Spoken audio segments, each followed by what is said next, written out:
Magandang umaga po sa inyo lahat. Ito naman po si Balino, nagbibigay ulat sa mga buhay-buhay dito sa Canada.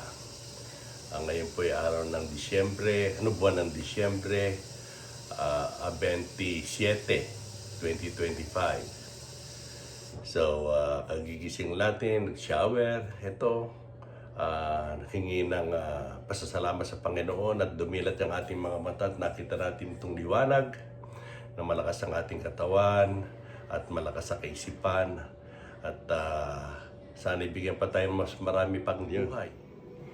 Nakakita na ako ng aking pagkain sa fridge. Ayun, ang hamon. Leftover namin yan ng Pasko.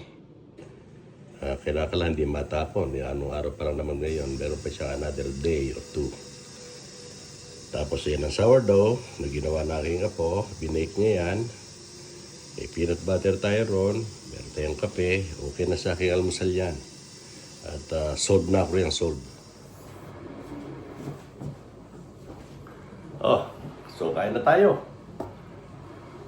Maraming salamat po sa inyong pakikinig sa akin.